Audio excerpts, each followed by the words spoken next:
뉴스쇼가 묻고 미래가 답하다. 쇼미 답. 예, 대한민국의 판을 읽어보는 시간입니다. 뉴스쇼 기획특집 뉴스쇼가 묻고 미래가 답하다. 줄여서 쇼미답. 오늘은 어린이날 100주년을 맞아서 특별히 이분을 모셨습니다. 어린아이부터 어른까지 상처받은 마음을 치유해 주시는 분이죠. 정신과 전문의 오은영 박사 스튜디오에 나와주셨어요. 어서 오십시오. 안녕하세요. 아니 왜 저는 항상 박사님 앞에만 서면 저도 목소리가 이렇게 예뻐질까요? 곱게 말해야 될 것 같아요. 네. 벌써 뉴스쇼에 지금 몇 번, 한 세 번째, 네 번째 와주시는 네. 이제는 정말 반가운 얼굴. 네, 너무 반갑습니다. 익숙한 얼굴. 금쪽 같은 휴일 어린이날인데 박사님도 자녀 한 명 두셨잖아요. 네. 그렇죠. 성인. 네, 성인입니다. 네, 24살. 어린이날하고는 크게 상관은 없어요. 그래도 어린이날은요, 큰 자녀라도 네. 왠지 선물 주면 되게 좋아할 것 같아요. 아니 그럼 아들이 지금 24살인데도 지금도 뭐 좀 챙겨주세요? 네, 좀 그런 편이죠. 네, 꼭 어린이날만은 아닌데요. 왜 그 어릴 때 키웠던 그 추억이 좀 기억나면서 괜히 고민형 이런 거 있으면 한 번 더 어머, 보게 어머, 되죠. 그러면은 그 아들의 24살 아들의 반응은 고민형 건데요? 좋아하죠.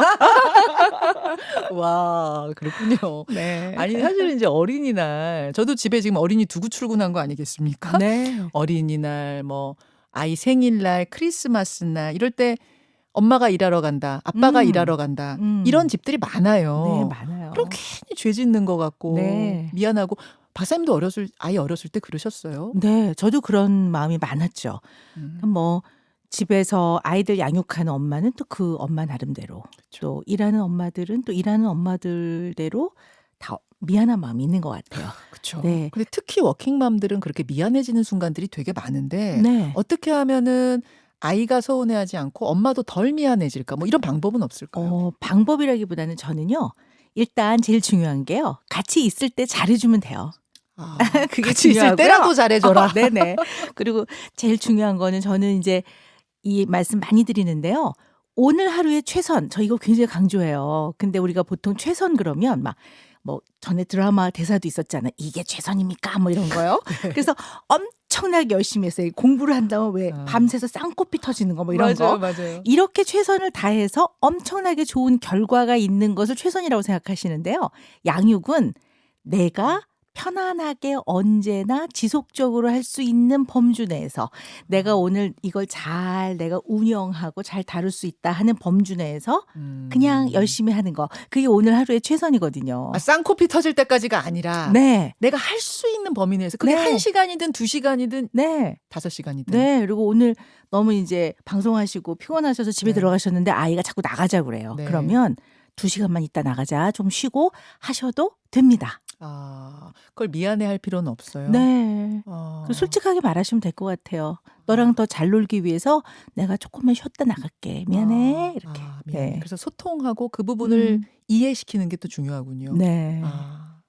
좋은 팁입니다. 지금 혹시 아이 놓고 일하러 나가시는 우리 청취자들 참고해 주시고요.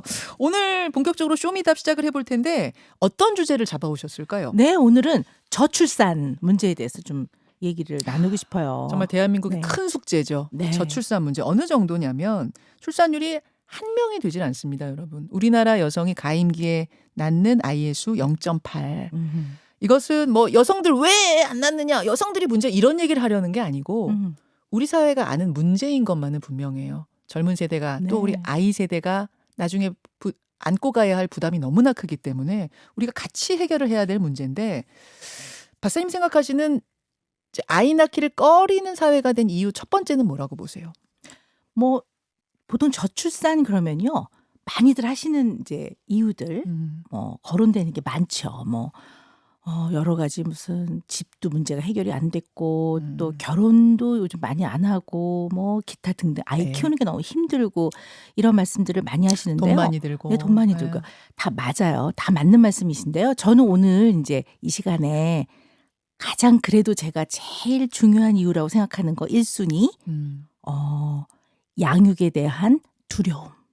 양육 두려움이 저는 가장 큰 문제라고 저는 생각합니다. 여러 가지 물리적인 문제들도 있지만 가장 기저로 들어가 보면 양육에 대한 두려움이 네. 존재한다. 네. 아, 그건 왜 생기는 거고 뭐 어떤 걸까요, 실체가? 그러니까 사실 우리 그런 얘기들 많이 하잖아요. 아이를 낳아서 키우는 게 얼마나 행복하고 기쁜 일인 줄 아느냐. 맞거든요. 특히 어르신들이 그런 말씀 많이 하죠. 그리고 자녀를 낳아보신 분들은 이게 무슨 말인지 아세요. 네. 왜 우리가 흔히 야 눈에 넣어도 안 아프다 이러잖아요. 네. 정말 그렇거든요. 자식은 물론 24시간 1년 360일 그렇지는 아니에요. 않지만 대체로 눈에 넣어도 안 아프죠. 대체로? 네. 아, 네네. 근데 이제 자녀를 낳아보지 않은 사람들은 말로는 이야기를 듣는데요. 그런데 막상 아이를 낳아서 내가 부모가 돼? 이 생각을 하면 두려운 거죠. 그래서 아이를 낳아서 부모가 돼서 양육하는 것이 너무 두려운 마음이 드는 거. 이게 양육 두려움이거든요. 특히 지금 젊은 세대들에게 네. 굉장히 그 양육에 대한 네, 두려움이 네. 크게 자리 잡고 있다. 네. 원인은 뭐예요? 예전에도 다 똑같은 조건에서 네. 뭐 아이 키우기 쉬웠던 적은 없는데 왜 네네. 유독 지금 그렇게 양육에 대한 두려움이 젊은 세대에게 많을까요? 네.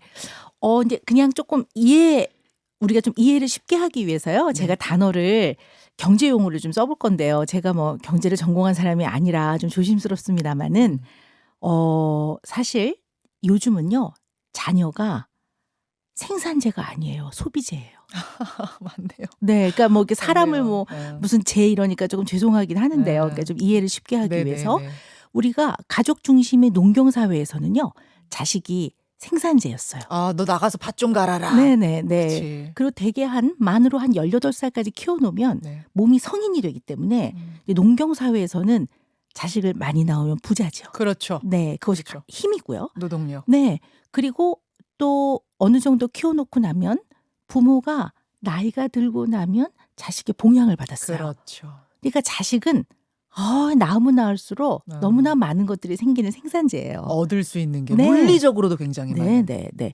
근데 지금은 요즘 젊은 세대들한테는 이 자녀는 소비재예요. 본인들이 그렇거든요. 본인들이 일단 끊임없이 많은 것들의 지원을 받아야 되고 끊임없이 무엇인가를 해줘야 되는.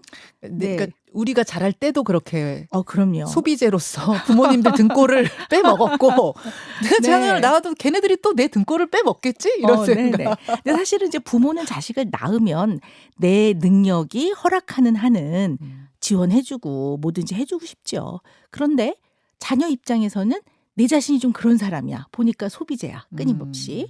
그런데 또 젊은 사람들 입장에서는 어떤 느낌이 드냐면요. 무한 경쟁 사회에서 너무나 많이 힘든 과정을 겪었어요.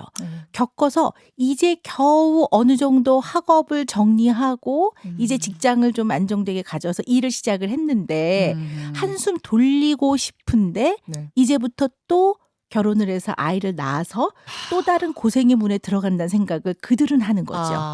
그렇게 되면 이거는 나의 인생에서 전혀 인센티브가 아닌 거예요. 이게 경제 용어로만 설명을 해보면 이 아이는 인센티브도 아니고 투자 가치도 없는 것 같고 또 그러다 보니까 이 아이를 낳고 싶은 동기도 잘 안 생기고 또 이걸 통해서 성과가 생기는 것 같지도 않고 이런 생각을 하게 되는 거죠. 사실 사랑해서 낳는 자녀는 경제적인 생산성 논리로는 전혀 이해할 수 없거든요. 그렇죠. 근데 자꾸 이제 이렇게 경제적 논리로 생각해 봤을 때 하나도 이득이 없다고 생각이 되는 거죠. 근데 자녀를 한 명이라도 낳아보신 분들은 물론 이런 어려움도 있지만 또 여기서 오는 굉장히 큰 기쁨이 있다는 것을 몸소 경험을 했는데 그럼요. 근데 한 번도 이 부모가 되는 이 장벽에 진입을 못한 사람들은 엄두가 안 나는 거죠. 그러한 두려움이 마음속에 자리 잡고 있다. 게다가 미디어 같은 곳에서 쏟아내는 정보들 중에도 상당히 부정적인 이미지들이 많아요. 결혼 자체에 대해서도 부정적이고 양육, 출산에 대한 부정적인 이미지도 많이 좀 그럼요. 투사가 되죠. 네네. 그러니까 일단 자녀가 있으신 분들은요. 이런 미디어를 통해서 이왕 낳은 자녀를 열심히 키우고 싶다고 생각하세요. 그래서 열심히 보면서 배우고 적용을 하시는데요. 자녀를 낳지 않은 분들은 이걸 보면서 도움이 되긴 해요. 본인을 이해하는 데는 도움이 많이 되는 것 같아요. 내가 이렇게 컸구나. 내가 이런 면에서 조금 더 마음이 편안해져야지 하는 면은 있는데 이걸 내가 자녀를 낳아서 이 과정을 해? 이건 너무 두렵다 이런 생각을 많이 하는 거죠. 음. 그래서 사실 많은 미디어 컨텐츠들이 사실 이제 자녀를 키우는데 도움을 주고 네. 또 같이 의논하고 공감하고 연대감을 또 서로 단단하게 하고 이런 좋은 목적을 가지고는 있지만 네. 사실 이제 혼자 돼서 양육하는 어려움이 보여진다든가 또 뭐 이혼의 어떤 이후에 또 음흠. 아이들을 키우는 아, 어려움들 그리고 경제적인 어떤 빈곤함 이런 네. 것들이 많이 이제 그 미디어를 통해서 보여짐으로써 간접 학습 효과가 있는 거죠. 집에 나는 이제 안 하고 싶은 거죠. 나는. 그렇죠, 그렇죠. 네, 그 네. 마음도 충분히 이해해요. 그렇게 네네. 되는 경우도 있고 또 실제적으로 결혼하고 나서 이제 맞벌이 대부분의 부부가 맞벌이인데 이 양육의 문제를 어떻게 해결해야 될 것인가 현실적인 문제가 또 있기도 해요. 그렇죠. 실제적으로. 네. 그래서 실제 이제 자녀를 낳지 않은 분도 문제지만 이미 이제 부모가 되신 분들도 사랑해서 결혼해서 아이를 낳으면 행복이 4배, 8배가 될 줄 알았는데 이 어린아이를 낳으면 눈 떠서 잘 때까지 정말 자질구레한 일들이 많이 생기거든요. 네. 이 일을 부부가 함께 해결을 해나가야 되는데 음흠. 그때 나이가 좀 어리거든요. 아직도 한 30대. 그런 경우가 많죠. 그러다 보니까 업무는 많아. 음. 또 시간은 없어. 양육은 어려워. 이러다 보니까 사이가 나빠지는 경우들도 참 많은 것 같아요. 네. 아니 오은영 박사님도 맞벌이 하면서 아이 키우신 거잖아요. 네, 맞습니다. 오은영 네. 박사님 같은 분도 네. 이렇게 모든 걸 다 너그럽게 풀어주실 것 같은 분도 네, 네. 양육 문제로 막 가끔 다투기도 하고 그러셨어요? 근데 저희는 조금 늦게 나가지고요. 그러셨어요? 자녀를 좀 늦게 낳았더니 그런 면에서는 조금 또 마음이 여유로워지긴 하는데요. 저는 너무 감사하게도 늘 이렇게 부모님이 다 이렇게 가까이 사셨어요. 일단 친정 부모님을 모시고 살고요. 이제 시부모님을 아래층에 이제 이렇게 같이 살았기 때문에 정말 이례적으로 네. 복 받으시는. 네네. 그래서 양육을 정말 많이 도와주셨죠. 예. 그러니까 너무 감사하고 뭐 안 그랬으면 참 키우기 어려웠을 것 같아요. 그러니까요. 근데 그럼에도 불구하고 그렇게 양육을 도와주셨음에도 불구하고 일하고 집에 돌아갈 때는 또 다른 이제 일이 시작이 되는 거죠. 출근이 이제 또 다시 시작이 되는 셈인 거죠. 아무리 네. 도와주셔도 그럼요. 아무리 도와주셔도 또 네. 부모의 역할이란 거 따로 있으니까 그럼요. 네. 가서 부모가 챙겨줘야 될 것들을 내가 하루 종일 일하고 가가지고 또 해야 되는 이런 부담들 어려움이 있어요. 그럼요. 이제 그런 것들이 다 복합적으로 작용하면서 우리가 이제 사회가 걱정해야 할 만큼 저출산의 시대가 된 건데 그걸 뭐라고 하는 것이 아닙니다. 왜 안 낳냐고 탓하는 것이 아니고 같이 좀 해결해보자. 해결책을 찾아보자고 우리가 지금 얘기하고 있는 건데 그렇다면 정신과 전문의 오은영 박사가 생각하시는 대책. 물론 정부가 해야 될 대책들은 또 있습니다. 양육 문제를 어떻게 해결해 줄 것인가. 이제 그건 정부가 알아서 정책으로 해주시고요. 우리 정신과 전문의가 해주실 네. 수 있는 어떤 마음가짐으로 양육을 해야 될 것인가. 어떻게 아이를 대해야 될 것인가. 나는 어떻게 다스려야 될 것인가. 그 얘기를 한번 좀 해보죠. 네. 제가 우선 본 것 중에는 송일국 씨가 네. 부모 10계명을 늘 지갑에 가지고 다녀요. 네. 송일국 씨가 네. 새쌍둥이죠. 네네. 그 집이. 맞습니다. 네. 아니 새쌍둥이를 키우는데 뭐 얼굴 한 번 안 찡그리고 매 한 번 안 들고 키우신다는 거예요. 이분은 어떻게 그럴 수가 있나 했더니 부모 10계명을 늘 가슴에 품고 다닌다. 네. 근데 그 부모 10계명 만든 사람이 오 박사님. 오 박사표 부모 10계명. 네. 한번 같이 좀 나눠보려고 제가 네. 화면에 준비를 했어요. 여러분 유튜브와 레인보우로 오은영 박사 부모 10계명 한번 보십시오. 아이가 말을 할 땐 이건 이제 아이하고 트러블 생기지 네. 않는 그것에 대한 비법입니다. 아이가 말을 할 땐 중간에 끊지 마세요. 2. 따뜻한 눈길로 바라봐 주세요.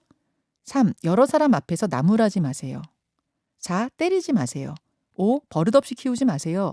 6. 지키지 못할 약속은 절대 하지 마세요. 7. 아이가 할 수 있는 일을 대신해 주지 마세요. 네. 8. 자녀에게 사과하는 걸 부끄러워하지 마세요. 9. 아이가 엄마 아빠 정말 미워!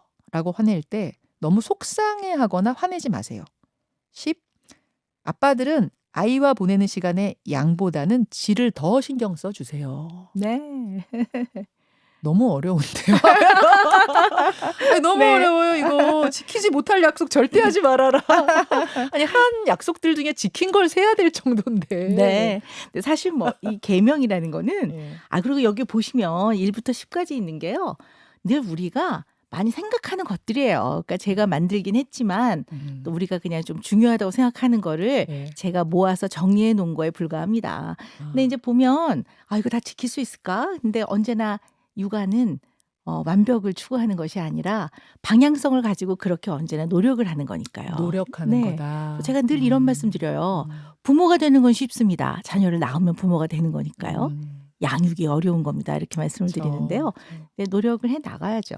네. 저거 다는 못 지켜도 요 10가지 중에 이거 하나는 반드시 좀 지켜주세요 하는 걸 하나 꼽으신다면 제일 중요한 거 하나 꼽으신다면 저는 그냥 때리지 말아야 되지 않을까요? 때리지 네. 마세요. 네. 근데 왜 사랑에 매란 것도 있고 네. 또 아주 결정적인 것에서는 좀 때려야 애 머릿속에 확실히 기억난다. 이런 것도 있지 아니, 않아요? 그렇게 말씀하시는 분 의외로 많으세요. 네. 근데 되게 아이를 사랑하시는 분들이에요. 그래서 뭐 그렇게 아이 이렇게 뭐 체벌을 했다고 해서 네. 그분들이 뭐 아동을 학대하거나 그런 분들은 아니시거든요. 음. 근데 이제 우리가 뭐가 중요하냐면요. 사랑의 매 그 말씀 참 많이 하세요. 아니 그거는 국어를 좀 공부하신 분이라면 상징성을 생각하셔야지. 그게 사랑의 매력을 진짜 매를 생각하시면 안 되거든요. 그러니까 아이들한테 해줄 말을 분명하게 하고 예. 또 단호하게 할 때 단호하게 해주고 허용되는 거와 허용되지 않는 거에 선을 분명하게 알려주고 잘못한 거에서 분명하게 얘기해줘라. 이게 매지. 이게 상징적으로. 진짜 때리는 게 아니다. 네. 그럼 그럼요. 때리면 그게 아이한테 어떤 영향을 주는데요? 근데 어린아이들은요. 사실 이제 아이 때 네. 물리적 힘에 의한 두려움, 물리적 힘에 의한 공포를 경험하게 됐을 때 네. 그 이후에 어른이 돼서도 이것이 그 정서 상태에 굉장히 부정적 영향을 많이 주는 걸로 돼 있어요. 그래요. 그러니까 매를 맞는다는 거는 네. 아무리 자기가 잘못했어도 그리고 자기가 잘못해서 오늘 손바닥을 맞는다는 걸 아이가 받아들여도요. 네. 아이 입장에서는 두렵죠. 그러니까 그냥 말로 해도 될 걸. 아하. 아이를 지나치게 두렵게 해서 뭔가 문제 행동을 통제하려고 한다는 것 자체가 네. 사실은 약간 강압이 있는 거죠. 부모가 쉽게 가려는 거죠. 네네. 그리고 이 쉽게 가는 거는요. 또 선을 쉽게 넘어요. 그래서 점점 세져요. 더 강도가 세집니다. 네. 때리지 말아라. 저거 하나만은 반드시 좀 지켜달라. 네. 지금 주문이시고 아까 양육에 대한 두려움을 우리 어른들이 갖고 있기 때문에 그렇다 하셨는데 그걸 좀 치유할 수 있는 방법은 뭐가 있을까요? 일단 자녀를 이제 출산하신 분들은요. 일단 부모가 됐어요. 네. 또 이런 분들은 더 잘 키우려고 너무너무 애를 쓰세요. 물론 잘 키우려고 애쓰는 거 중요하죠. 전 제가 제일 싫어하는 말이요. 애는 내버려 두면 그냥 다 커요. 절대 그렇지 않아요. 아니 어떻게 내버려 두면 다 큽니까? 애들은 사랑하고 열심히 노력하고 풀어가고 네, 네. 그리고 언제나 아이들하고는 통해야 돼. 통. 왜? 개통 이러잖아요. 그렇죠. 근데 그냥 내버려 둔도 잘 크지 않거든요. 그렇지만 또 자녀를 낳으신 분들은 요즘엔 또 너무너무 잘 키우려고 지나치게 애를 쓰는 거죠. 그러다 보니까 이 양육에 너무 많은 의미를 두고 어떻게 보면 힘이 들어가는 거지. 힘이 들어가면서 너무 몰두하게 되는 일들이 많거든요. 진을 뺄 정도로. 네. 그러다 보니까 이것도 두려운 거죠. 둘째를 또 나서 내가 이걸 또 해? 뭐 이런 마음들도 있고 사실은 또 그러다 보니까 교육비도 너무 많이 들어가는 거예요. 그러다 보니까 또 이 양육과 관련된 비용 경제적인 문제에 있어서 또 다른 어려움이 생기거든요. 그래서 저는요 어떻게 맨날 말씀을 드리냐면요. 아이들 공부도 가르쳐야 되고 많이 놀아도 줘야 되고 애써야 되는데요. 언제나 부모는 부모가 딱 된 순간부터 나는 이 아이에게 어떤 부모로서 옆에 있을 것인가를 많이 생각해 보시면 도움이 많이 됩니다. 네, 공부를 많이 한 자녀도 훌륭한데요. 그거보다는 마음이 편안한 자녀가 행복하게 삽니다. 결국 욕심 너무 많이 내지 네. 말자. 네. 이런 말씀이에요. 마음이 좀 편안해지네요. 오늘 어린이날 오은영 박사와 함께한 쇼미답 귀한 시간 고맙습니다. 감사합니다.